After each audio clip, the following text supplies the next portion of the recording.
Well, good morning, everyone. I'm meteorologist Taylor Stephenson with 13 News Now, and I am tracking Tropical Storm Chantal as it had made landfall earlier this morning. Here's Chantal at the moment. You can see it is just swirling near parts of South Carolina and North Carolina, heading up into central North Carolina at this moment. So let's zoom in closer on Chantal so you can see what's happening. You can see a lot of that energy with Chantal really associated with this eastern side of the storm, what we call the dirty side of the storm. And that's the side that we're going to be on for today. As this continues to move up, we'll see more showers and thunderstorms. Even as you get into parts of the Outer Banks this morning, we've seen some very consistent convection or bubbling up of thunderstorms and showers right about here. So places like Kill Devil Hills, Nags Head this morning, seeing some of that rainfall already for parts of the area. So today, I am tracking the possibility of some showers and thunderstorms that will bring us some heavier downpours across the area. As of around 8 a.m., we did get our latest advisory on Chantal, and right now Chantal is a tropical storm of barely, though, about 40 miles per hour, sustained winds of 40, gust up to 70 right now near Johnsonville, South Carolina.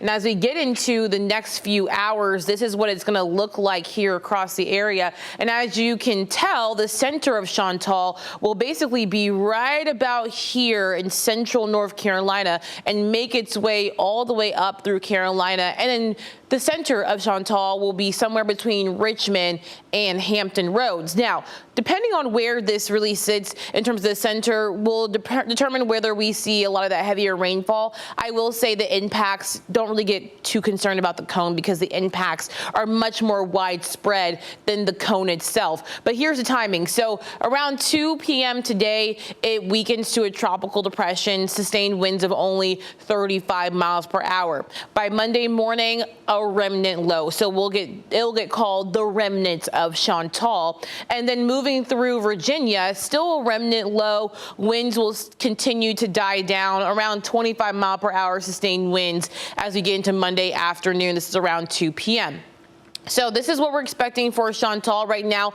Pressure is up to about 1,005 millibars. But I'll zoom in closer. You can see where that track, the projected track of the center of Chantal will go. Remember, this is not where the impacts will be. Impacts are spread well beyond the cone. The cone's only a measure of where the center of Chantal may fall 2/3 of the time. So this brings the center of low pressure of Chantal right near Gloucester and Richmond. As you get into Norfolk, we're going to see those outer bands of Chantal spinning. So let's talk about what we're seeing in terms of the rainfall later on today, but also for right now as well. As we get into your current radar, this shows where Chantal is. And as you see, this is one of the things I've been worried about across the area, the potential for some spin-up tornadoes as the outer bands of Chantal spin around that center of low pressure. So there is a tornado warning just to the south of our area, actually. This is near Mesick and Belhaven. This is in North Carolina near Aurora right now. And I'll stop the radar so you can see what's going on right now. Here is that tornado warning. Again, not for our immediate area, just outside, but this is near or north of Bayboro. For Aurora, this is in North Carolina. And that's where we're seeing for the potential of spin-ups. So let's see, I'm going to go to yeah, you can kind of see a little bit of the gusty winds kind of embedded in there. If anything was to be briefly on the ground, I would think it would be probably right about here between Aurora and Spring Creek. But again, this is not our area. But this is just outside of the area. And so that's why I'm concerned about the potential of spin up. I've been talking about that all day on Weekend Daybreak, where we have the potential for some of those outer bands, again, spinning around that center of low pressure, giving us some low level spin. And so breeze spin up tornadoes are always a possibility with tropical systems as they make landfall, even if the system like Chantal is a weaker system in general. So if you have any friends who live in the Aurora area, this is Aurora, North Carolina, west of the Outer Banks. Here is a look at what's going on here in terms of the timing of this. This tornado warning is for, and if I can pull this way, this tornado warning is for Aurora. Again, it includes Beaufort and counties until Sunday at 9 a.m. So about 25 minutes on this tornado warning right about here, just north of Morehead City. So if you have any friends in that area, be mindful. But what we like to do when it comes to our potential for tornadic activity or any storms in general, whether that's tropical storms, hurricanes, or even severe weather along cold fronts, we like to track the history of a storm, of what it's done downstream or before it's come to our area. And so as you see, already having a history of producing tornado warnings and also some flood advisories just north of Myrtle Beach and heading into North Carolina. Right now, I will see that we definitely need to see some of that rainfall coming in at the moment. 1 second. Okay, perfect. Just getting a text from our chief meteorologist, Tim Pandages. He's up this morning talking about the potential for tornadic activity later on in case we need to go on air. But again, flood advisories in effect for parts of North Carolina. That's near Williams and then down into the North Carolina, South Carolina border.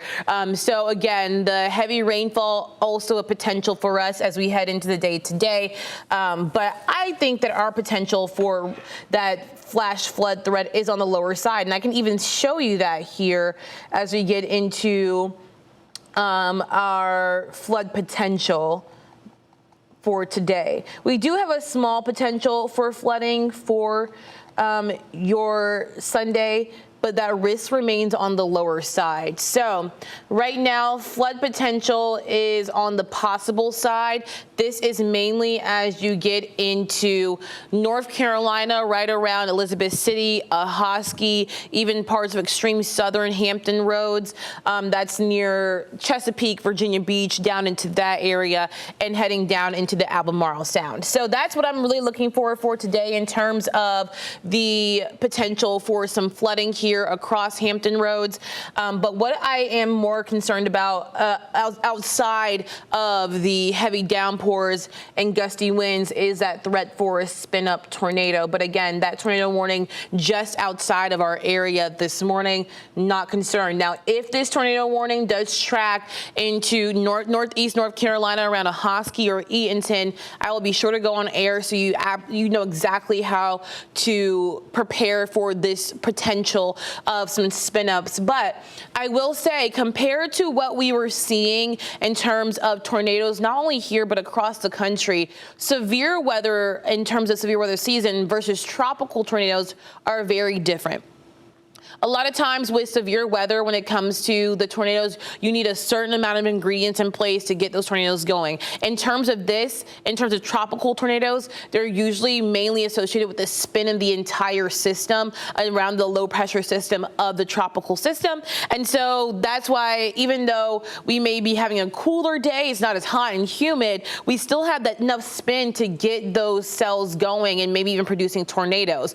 2, severe weather tornadoes are usually much stronger, especially in the heartland of the country, Oklahoma, Texas, Missouri, Kansas, where you can get EF3s, possibly EF4s. With these tornadoes, with tropical systems, they are going to be your very weak and short-lived tornadoes. EF0s, EF1s, maybe on the ground for a few minutes, not your typical long-track tornadoes that you would see during severe weather season.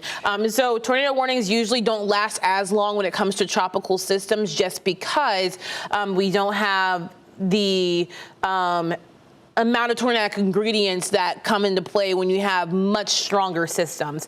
So let's take it to our viewing area in terms of rain. We had pretty consistent rainfall in the Outer Banks this morning, anywhere from Ocracoke, Avon, up to Rodanthe, up into Kill Devil Hills as well. But the rain really has fallen apart ever since I've been here around the Albemarle Sound. It hasn't even crossed into northeast North Carolina around Elizabeth City or Moyock yet. On the Virginia side of things, we had a stray shower in Virginia Beach that produced some light rainfall around the ocean front earlier, and you can kind of see where that was right about here. Around 8 a.m., we had some light rainfall moving through parts of the Virginia Beach oceanfront near Bay Island and Bayside, but very light rainfall. But a lot of the rain for the Virginia side of things has stayed offshore, but I could see some of that tracking into parts of our area in terms of the eastern shore later on this morning, and then heading down into Hampton Roads as we get into the afternoon. So speaking of that, let's get a timeline of what to expect over the next few hours as we continue with this chance for heavy downpours across the area. So here's around noon today. As you see,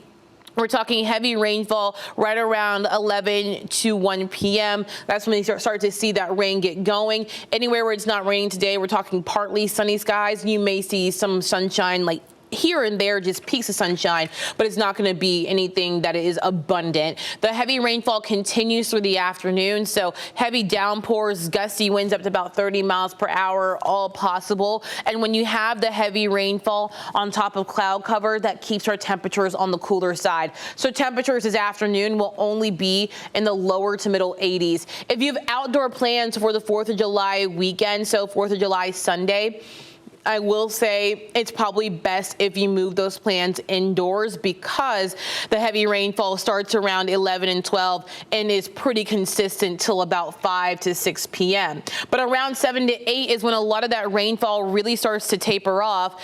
Around 8 o'clock, temperatures in the upper 70s, lower 80s. We will get a mix of sunshine in there as well. So not the gloomiest night, not the darkest night for us, but definitely one of those nights where you're going to have the umbrella on tap. Overnight, we'll get a dry period, maybe a stray shower as another band starts to move through, but mainly dry. Temperatures in the morning in the upper 70s, middle 70s, and then during the afternoon, I am tracking more rainfall for your Monday. Here's Monday afternoon. Temperatures will be a bit warmer, middle to upper 80s, but we're talking some scattered showers. Not as heavy as Sunday in terms of the rainfall, and also not as widespread on Monday as it will be for today, but still tracking that rain potential. A lot of us will see some hit or miss showers and thunderstorms. By 9 p.m. on Monday, much clearer, maybe a lingering shower. Temperatures still in the upper 70s to lower 80s.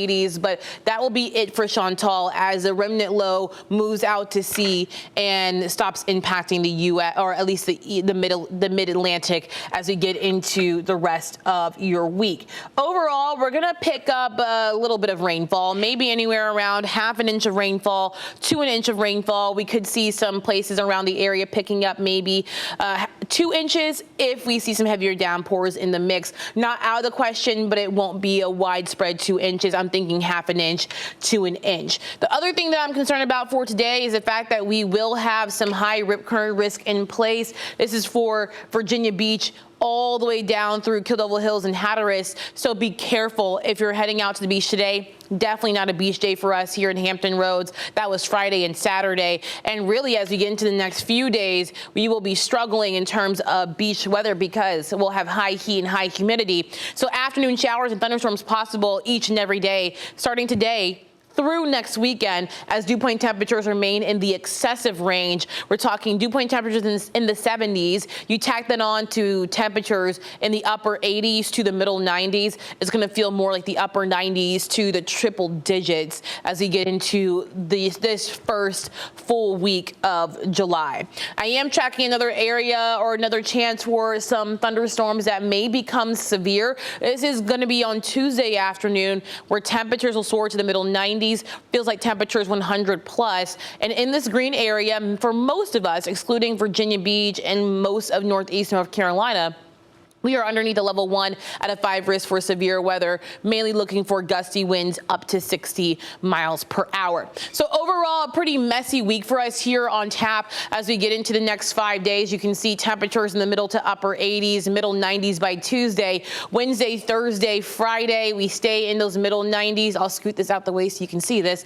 Middle 80s to upper 80s and lower 90s, and then thunderstorms continue for us through the next 7 days. So a pretty messy, unsettled situation for us over the next 7 days. But the only days I'm watching for Chantal will be today and tomorrow, where we'll have scattered showers and thunderstorms in the mix. Now, here's another look at Chantal to see what Chantal is doing at the moment. And as you see right in here over land, it looks like it's starting to pick up a little bit more speed, forward speed, after it was basically stalled out yesterday, only moving about 1 to 2 miles per hour on your Saturday. I was a little concerned to see if Chantal wasn't going to move, and it's over pretty warm water in the southeast U.S. Was it going to develop into a stronger tropical storm? Thankfully, it got some speed on it and decided to head inland to where it could not mature any further. And so thankful for it not maturing any further, but unfortunately still watching for the potential of that tornadic activity still going on just south of here near the Pamlico Beach, near Aurora and Bath. Again, looking at some of that radar, yeah, you can see some pretty gusty winds mixed in with that cell right there. But again, that's something that I'm going to keep an eye out for the potential of some spin up tornadoes. Let's see, I'm going to check one more thing while I'm at it before I get off this stream to make sure the weather service, I'm sorry, not the weather service, but the national, the Storm Prediction Center, excuse me, didn't update us in terms of a severe weather outlook for today. Okay. So it is within that that cell that I am seeing right now, that is within this marginal risk for severe weather that goes just south of the Albemarle. So I'll like outline it with my tool right here. This is like where this severe weather outlook goes, just right to the Albemarle. So this is within that area, so we'll be watching for that. But again, these storms will make their way up towards Hampton Roads as we get into the late morning and early afternoon. So definitely stay weather aware. Again, right now, not seeing anything concerning in our immediate area, but I will be here until 2 p.m. Meteorologist Hunter Force will also be here starting at 2 p.m., walking you through the rest of your night, so you know exactly how to prepare, as the remnants of Chantal will most likely move through our area later tonight into tomorrow. But again, this is hurricane season, and I want you all to know we are not as concerned with this system as we would be with a hurricane or a much more mature tropical storm. Impacts will be moderate, not low, but moderate. We're not expecting any high impacts. And if for low-lying areas, we may see a little bit of some water buildup, but even that flood risk remains on the lower side for today. So just watch out. Remember, when thunder roars, head indoors, never drive through flooded roadways, and just stay weather aware. Right now we're fine, but the radar will get much more active around lunchtime and after. So make sure to stay here with 13 News Now on 13 News Now Plus and on air. If we do hop on air, we'll let you know. But for now, meteorologist Taylor Stephenson, have a great rest of your 4th of July weekend and stay safe.